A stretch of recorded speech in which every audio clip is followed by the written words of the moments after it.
Max? হ্যাঁ বাবা, ওই উইমেন্স ট্রাফিকিং এর ঘটনায় যে। হ্যাঁ মা, এই সেই লোক। কি আশ্চর্য বলতো, বাচ্চাদের অনাথ আশ্রমের মতন একটা শান্ত জায়গা, সেখানে এরকম একটা বিপদ। বিপদ তো এরকম শান্ত জায়গা বুঝে শুনে আসে গো কাকিমণি। আমাদের বাড়ি তো তার একটা উদাহরণ। হ্যাঁ রে বকুল, ওরা তো যে কোনো সময় আবার অ্যাটাক করতে পারে। তুই আশ্রম, হসপিটাল, এখানে যথেষ্ট সিকিউরিটি ব্যবস্থা করেছিস তো? আমি সিকিউরিটির ব্যবস্থা করে এসেছি বাবা, কিন্তু কি বলতো, যতক্ষণ না ওই দলের পান্ডা ম্যাক্সকে হাতে নাতে ধরতে পারছি, ততক্ষণ তো আমি বলতে পারছি না না যে সবটা নিরাপদ। তবে বকুল, একটা জিনিস ভেবে দেখ, খারাপ ঘটনা ঘটেছে ঠিকই, কিন্তু সেই সঙ্গে একটা ভালো ঘটনাও ঘটেছে। অগ্নিজিৎ বাবু তার স্ত্রী, বাচ্চা দুজনকেই কত বছর পরে ফেরত পেয়েছেন। আবার এটা একটা দারুণ ব্যাপার, তাই না? বটেই তো। তুমি দেখো দিদি, ঈশ্বরের আশীর্বাদে অগ্নিজিৎ বাবু আবার সম্পূর্ণ সুস্থ হয়ে উঠবেন, জীবনটাকে নতুন করে শুরু করতে পারবেন, নিশ্চয়ই ভালো থাকবেন। হ্যাঁ কাকিমণি, এটা সত্যি খুব বড় ব্যাপার। আর আমাদের কাছেও, অগ্নিজিৎ বাবুর কাছে কিছুটা হলেও বকুলের ঋণ তো শোধ হলো। যে ভালো লোক, জানবি ঈশ্বর সব সময় তার ভালোই করেন। দেখ, ঠিক সময়ে লোকটি কেমন চলে এলো রক্ত দিতে।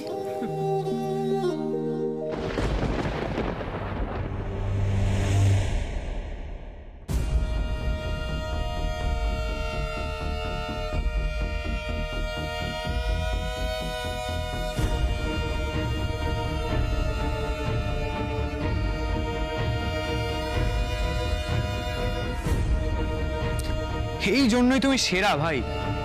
পুলিশের নাকের ডগা দিয়ে ঘুরে এলে, কিন্তু কেউ ধরতেই পারলো না। শুধু ধরতে পারলো না নয়, ভগবান ভেবে ভুলও করলো। আচ্ছা ভাই, তুমি ওই লোকটাকে বাঁচাতে গেলে কেন? ও মরে গেলেই তো ভালো হতো, বাচ্চাটাকে যখন তখন তুলে নিয়ে আসতে পারতাম, বকুলও কিচ্ছু করতে পারতো না। বরং ওকেও বেঁচে দিতাম, এ তো আমাদেরই লাভ হতো। কিচ্ছু হতো না রে, উল্টে পুরো পুলিশ ডিপার্টমেন্ট আমাদের পেছনেই পড়ে যেত, বুঝলি? তার থেকে বরং কিছুদিন ব্যস্ত থাকুক না ওরা সবাই, অগ্নিজিৎকে সুস্থ করে তুলুক। নাম যখন আমার এসছে, তখন ধীরে ধীরে ইনভেস্টিগেশন শুরু করবেই। অন্ধকারে হাত রাখ না খানেক, তারপর যখন খুঁজে খুঁজে ক্লান্ত হয়ে পড়বে, ঠিক সেই সময় বুম।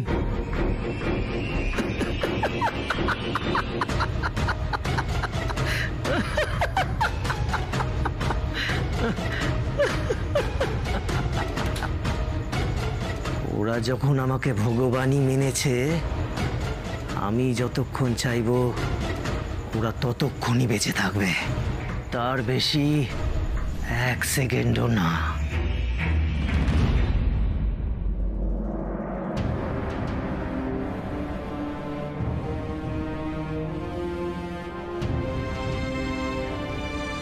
কি ভাবছো বকুল? ওই ম্যাক্সের কথা ভাবছি। ওর নাম ম্যাক্স, তার মানে ও খ্রিশ্চান। টেরারিস্টদের আবার ধর্ম বলে কিছু হয় নাকি? টেরারিস্টদের তো একটাই ধর্ম, টেরারিজম, সন্ত্রাসবাদ। আমার টার্গেট এবার বকুল রায়। কনস্টেবল হলেও বহুত দম আছে, কিন্তু ভয় কাকে বলে এবারও টের পাবে। ওর চোখে আমি আতঙ্ক দেখতে চাই, খেলাটা জমবে। এবার আমার নেক্সট টার্গেট হলো ম্যাক্স। আজ থেকে ওর কাউন্টডাউন শুরু।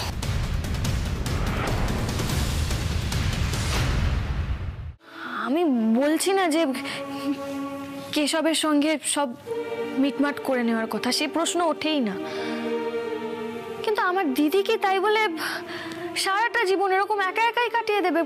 অন্য কেউ আসবে না ওর জীবনে? দেখো দেখো বকুল, আমি বুঝতে পারছি তুমি কোন কনসার্নের জায়গা থেকে কথাগুলো বলছো, কিন্তু নিজের অতীতটা ভোলার জন্য তো বর্ষার একটু সময় দরকার। সেই সময়টা ওকে একটু দাও। যে ধাক্কাটা ও পেয়েছে সেটা কাটিয়ে উঠতে দাও ওকে। আর কুণালের সঙ্গে আমি নিজে আলাদা করে কথা বলবো। বিয়ে করাটা তো আর কোনো ছেলে খেলা নয়। দেখো বকুল, আমি বুঝতে পারছি তুমি তোমার দিদির ভবিষ্যৎ নিয়ে ভাবছো, ওর ভালো চাইছো, আমি বুঝতে পারছি সেটা। কিন্তু তার আগে তো এটাও জেনে নেওয়া দরকার কুণাল আদৌ বর্ষাকে নিয়ে সিরিয়াস কিনা। কারণ দেখো, কুণাল বলেছিল তুমি বর্ষার সঙ্গে ওর বিয়েটা জোর করে দিতে চেয়েছিলে, আর আজকে তুমি বলছো কুণাল নাকি বর্ষাকে ভালোবাসে। কুণালদা যখন দিদির সম্পর্কে কথাগুলো বলছিল না, আমি কুণালদার চোখে জল দেখেছিলাম। বকুল, আমি সবটা বুঝতে পারছি, কিন্তু কি বলতো, কুণাল ছেলেটাকেও তো আমি খুব ভালো করে চিনি। সাংঘাতিক খামখেয়ালি মানুষ। না, তুমি আমাকে আগে একটু কথা বলতে দাও কুণালের সঙ্গে। আমিও আমার দিদিকে চিনি। ও ঠিক ওর মতো ওর জীবনটা গুছিয়ে নেবে।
কত সময় তো হয়, দুজন মানুষ একটা সম্পর্কে থাকতে থাকতে কেমন যেন হাঁপিয়ে ওঠে। খালি মনে হয় এবার একটু একা থাকি, এবার একটু নিজেকে সময় দিই। আর সত্যিই তো, প্রত্যেকটা সম্পর্কে স্পেস থাকাটা খুব জরুরি। কিন্তু তাই বলে কাউকে যদি সারাটা জীবন এক হয়, সেটা তো রীতিমতো একটা অভিশাপের মতো। আর আমি কখনো চাইবো না যে আমার দিদি সারাটা জীবন এরকম কষ্ট করে একা একা কাটাক। আমি ভগবানের কাছে মন প্রাণ দিয়ে প্রার্থনা করছি যে আমার দিদি একটা ভুল করে ফেলেছে ঠিকই, কিন্তু ঠাকুর এবার ওর জীবনে একজন সঠিক সঙ্গীকে এনে দাও। বকুল, তুমি যা জেদি, ঠাকুর তোমার প্রার্থনা শুনতে বাধ্য। আমার লাইফ পার্টনার নিয়ে একটু বেশি ভেবে ফেলছিস বকুল, বরং নিজের লাইফ পার্টনারের কথা ভাব। কারণ এবার যে ঝড় তোদের ওপর আসতে চলেছে, সেটা তোরা দুঃস্বপ্নেও কল্পনা করতে পারবি না। তোদের একে অপরের প্রতি এই অটুট ভরসা, বিশ্বাস, আমিও দেখি এর জোর কতটা। এতদিন আমি শুধু তোদের আলাদা করতে চেয়েছি, তোর ক্ষতি করতে চেয়েছি, কিন্তু এবার খেলাটা একটু অন্যরকম হবে।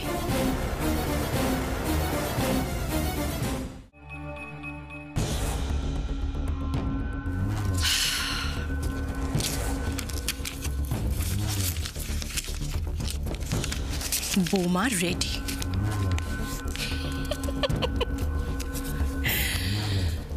আজকে রাতটা তোরা দুজনে মিলে হেসে নে, কারণ কাল থেকে তোর সুখের দিন শেষ বকুল।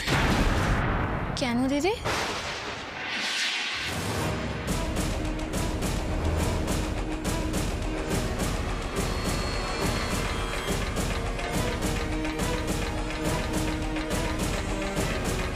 কি হলো, চুপ করে আছিস কেন?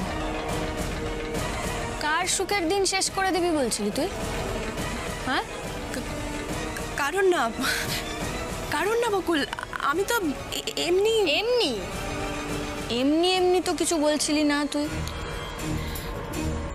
কি মুশকিল, এর এই প্রশ্নের বন আমি বন্ধ করব কি করে এখন? দিদি, তোর হাতে কি রে? হাতে? হ্যাঁ হাতে, দেখা দেখা দেখা। কিছু না। কিছু না? বললাম তো কিছু না বকুল। আচ্ছা, তুই কি আমাকে সন্দেহ করছিস? তুই তোর দিদিকে সন্দেহ করছিস? সন্দেহ কেন করতে যাব দিদি?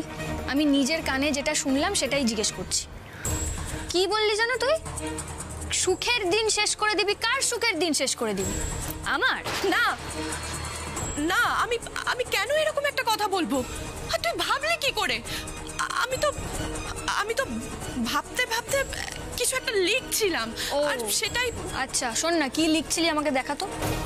দেখা দেখা দেখা, আমি পড়ে দেখি কি লিখছিলি তুই। দে দেখা, দে দে দে, এত কথা বলিস না, দে।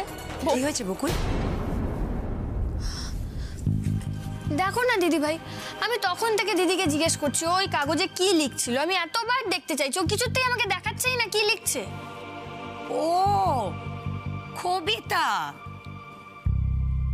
কবিতা? হ্যাঁ, বর্ষা কবিতা লিখবে বলেই তো আমার কাছ থেকে পেন আর পেপার চাই। আসলে কি করবে বলো তো, সারা দিন এই ঘরের মধ্যে বন্দি হয়ে পড়ে আছে, সময় কাটছে না।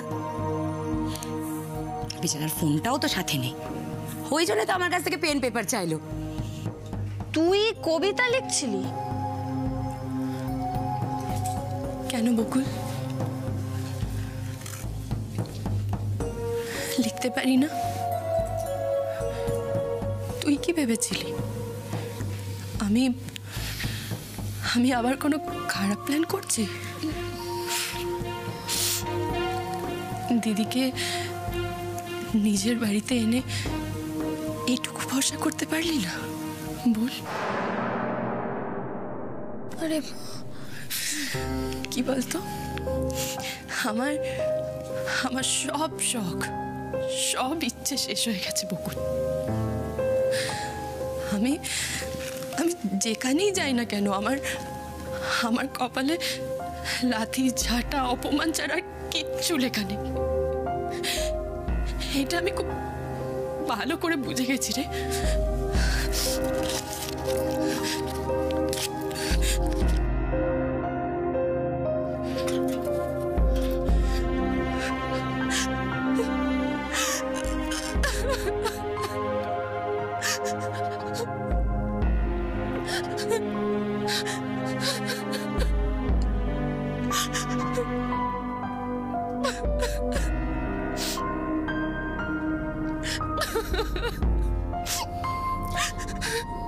দিদি, দিদি সরি, দেখ আমি বুঝতে পারিনি।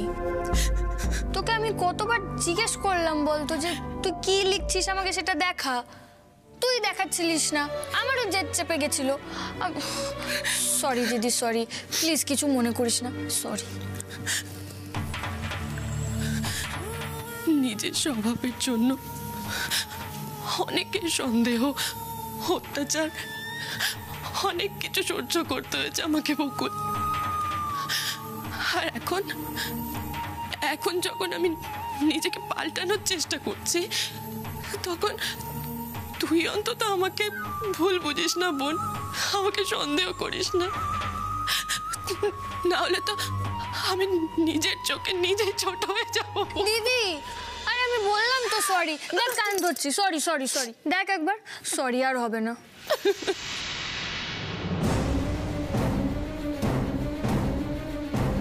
সূর্য পশ্চিমে উঠতে পারে বকুল, কিন্তু যার জন্য আমি এত অপমানিত হয়েছি, লাঞ্ছিত হয়েছি, সেই তোকে আমি কখনো ভালো থাকতে দেব না, কোনো দিনও না। স্যার কেদার বোস নাকি এই টাকা তছরূপের সমস্ত দায় ওনার মহিলা সেক্রেটারির ওপর চাপিয়েছেন। উনি নাকি পুলিশে কমপ্লেনও করেছেন, বলেছেন যে ওই মহিলাই নাকি আসল কালপ্রিট। হ্যাঁ ঠিক খবর। হ্যাঁ স্যার, তো এই কেসটা নিয়েই এক মিনিট, আপনি হঠাৎ এই বিষয়ে এত খোঁজ খবর নিচ্ছেন কেন সেটা তো বুঝলাম না। আসলে স্যার ওই কেসটা প্রথম আমাদের থানাতেই এসেছিল। কেদার বোস সম্পর্কে কমপ্লেন জানাতে ওই দুজন ভদ্রলোক আমাদের থানাতেই প্রথম আসে, তারাই ফার্স্ট টাইম রিপোর্ট করেছিল। হ্যাঁ তো তো স্যার মানে আমাদের থানার ওসি তখন বসিরহাট থানায় আর কি কেসটা রেফার করে দেয়। কি নাম আপনাদের ওসির? অগ্নিজিৎ রায়। ও আই সি। হ্যাঁ তো স্যার আমি আসলে জানতে চাইছিলাম যে এক মিনিট কনস্টেবল বকুল রায়, প্রথমেই আপনাকে বলে রাখি যে আমি সদ্য এই কেসটা হাতে পেয়েছি। আমার আগে যিনি এই কেসটার দায়িত্বে ছিলেন তিনি 1 সপ্তাহ আগে সুন্দরবনে ট্রান্সফার হয়ে গেছে, তাই আমি এখনো এই কেসটার সম্পর্কে ডিটেলসে কিছুই জানি না। সে কি আগের ওসি ট্রান্সফার হয়ে গেছে? ইয়েস।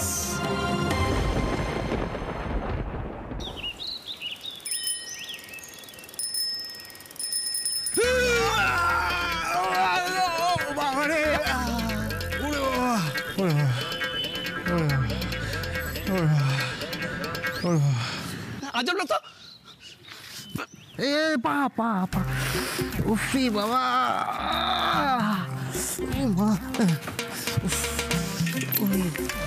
কি তোকে দেখতে পান না নাকি? পাই ভাই পাই, সব দেখতে পাই, কিন্তু ভাগ্যের ফেরে পথে পথে ঘুরে বেড়াতে হচ্ছে। মাথা ঠিক নেই তো, তাই টাল খেয়ে চলে এলাম সাইকেলের তলায়। হেল্প করবো? না লাগবে না তো। সব কি দেখছো?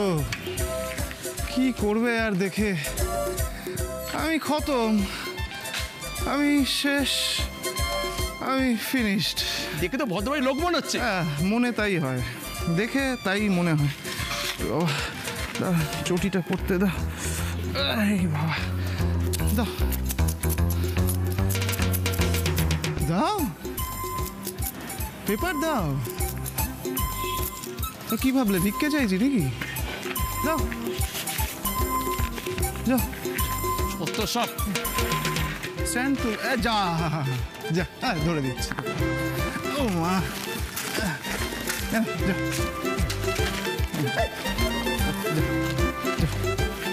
আরে বাবা, এই আরেকটা রয়ে গেছে এখানে। সকাল যাও যাও, এটা আমার, টাকা দিয়েছি। হ্যাঁ জানি। হ্যাঁ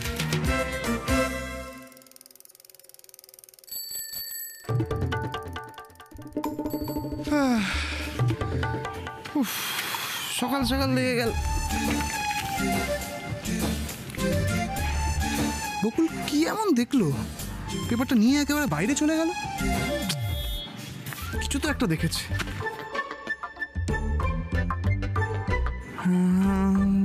দ্বিখণ্ডিত করা হলো।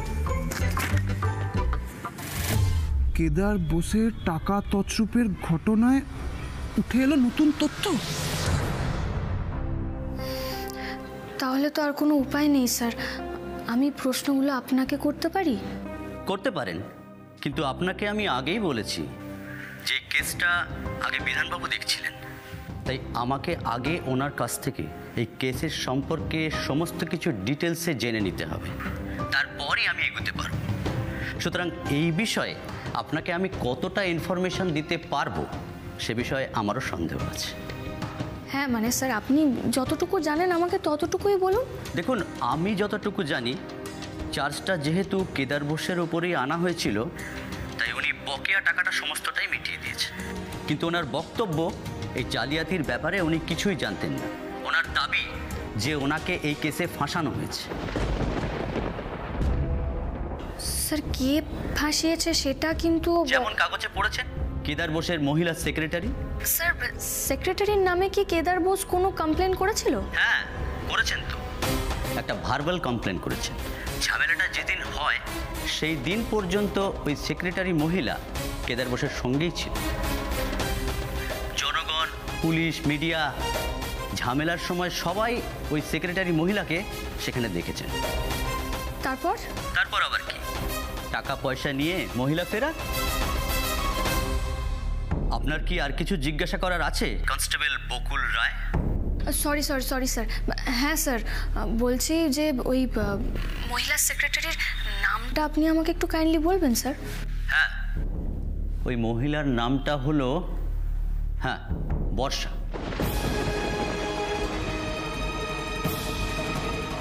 দাদার কবে থেকে চায়ের রুচি হলো। কি বকুল, তুমি কখন এলে? এই তো এইমাত্র এলাম। মানেটা কি? আমরা তো কেউ দেখিনি, তুই ডাকবি না আমাদের? কি হয়েছে রে বকুল, তোর মুখটা এরকম শুকনো লাগছে কেন? বাবা বলছি যে তুমি আজকে খবরের কাগজ পড়েছো গো? হ্যাঁ মেয়ে, খবরের কাগজ তুই ভুল করে নিয়ে চলে গিয়েছিলি। আমি ব্রেকফাস্ট নিয়ে তোর পেছন পেছন দৌড়লাম, তোর কিছু মনে নেই? না আমি পড়েছি, পরে কুনাল এনে দিয়েছিল তো। কেন রে, অভিজিৎ বাবুর কেসটা নিয়ে কিছু বেরিয়েছে?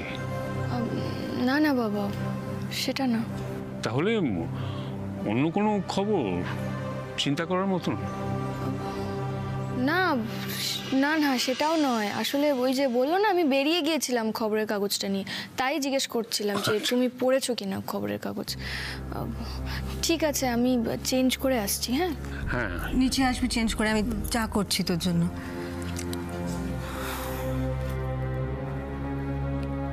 ও কাকিমণি, কুনালদা কোথায় গো? দেখছি না। আরে বিকেল বেরিয়ে গেল দেখলাম। মুখটা দেখে মনে হচ্ছিল ওর বোধহয় মন ভালো নেই। আমি ওই জন্য কিছু জিজ্ঞেস করে বিরক্ত করিনি। ভালো করেছো।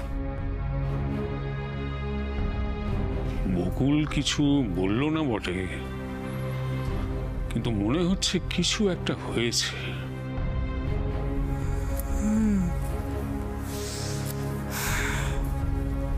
দেখে তো মনে হলো মেয়েটা একটু চুপচাপ আজ।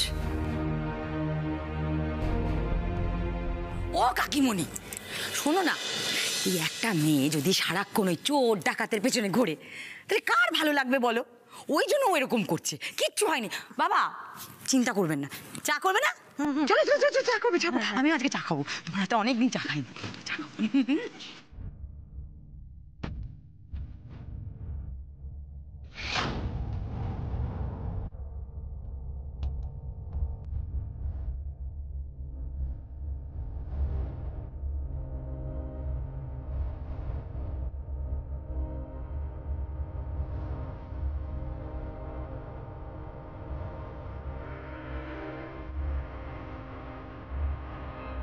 ওরে বাবা, এ তো বেশ গন্ডগোলের ব্যাপার। রোশনি,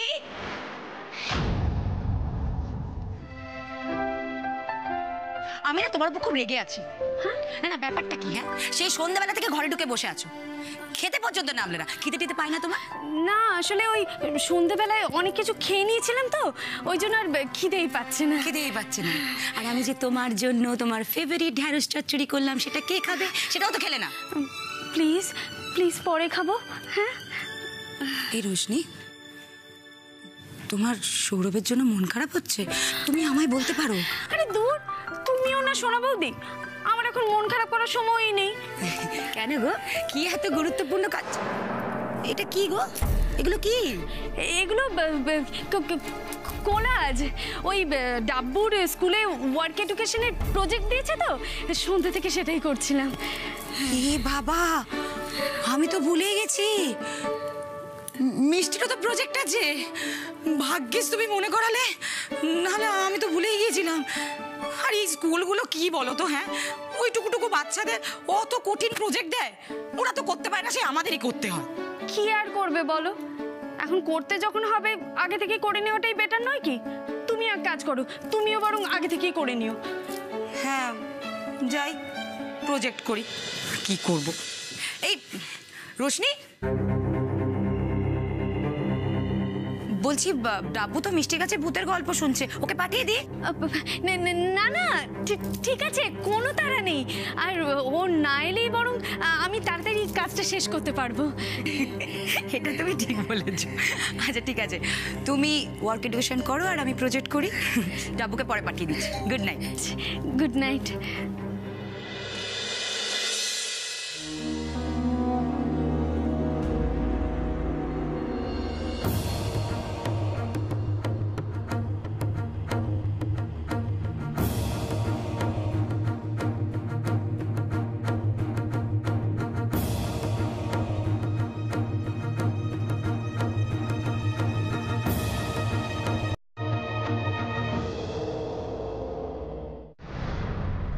কি ঠিক বলিনি?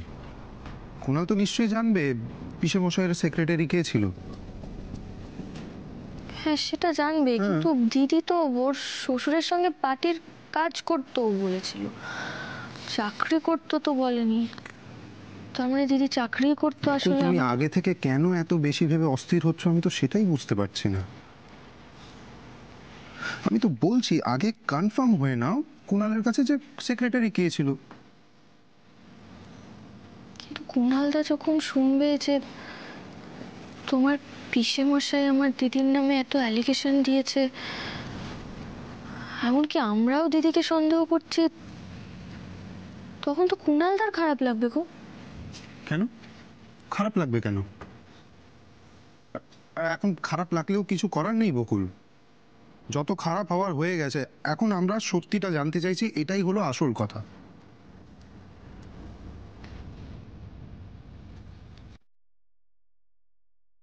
কুণাল বর্ষাকে ভালোবাসে, এই জন্য ওর খারাপ লাগবে, তুমি এটাই ভাবছো তো? বকুল, কুণালের ভালোবাসাটা ওয়ান সাইডেড। অনেকদিন আগে বর্ষাকে না চিনে ও ওকে ভালোবেসে ফেলেছিল, সেই প্রেমটা এখনো রয়ে গেছে, দ্যাটস ইট। ওদের মধ্যে কোনো সম্পর্ক নেই যেটা ভেঙে যাওয়ার ভয় তুমি পাচ্ছ, কিন্তু তোমার আছে।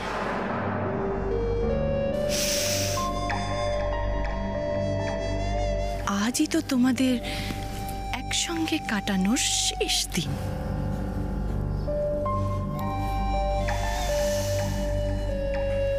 এসো ঋষি, বকুলকে একটু সময় দিয়েই এসো। আমি কিচ্ছু মনে করব না। আসছে।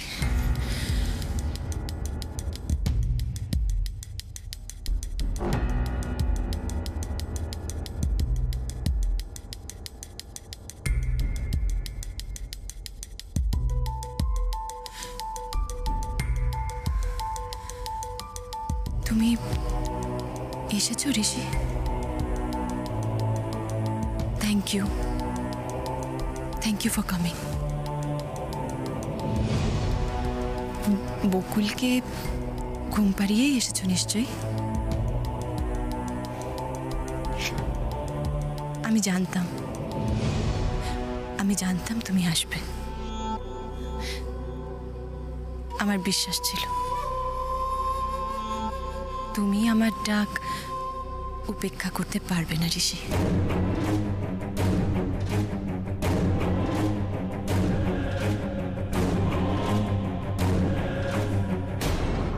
তুমি কিন্তু বর্ষার বোন, কুণাল কেউ না।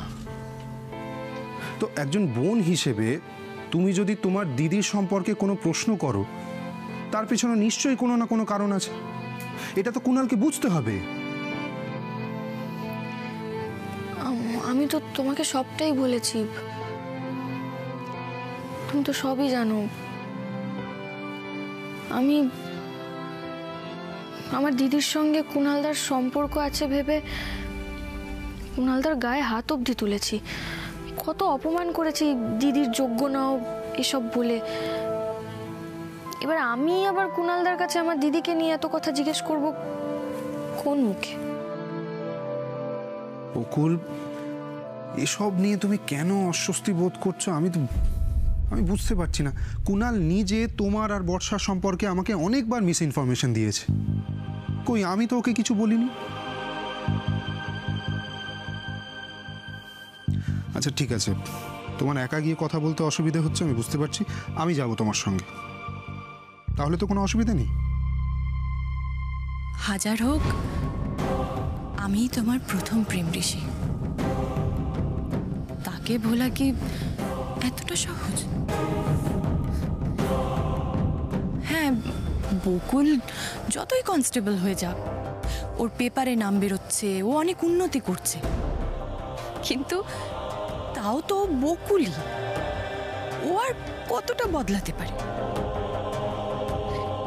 ওর মতো মেয়েকে দিয়ে সংসারে কাজকর্ম করানো যায়, কিন্তু তোমার মতো একজন ব্রাইট ছেলে ওর সঙ্গে সংসার করে সুখী হতে পারে না।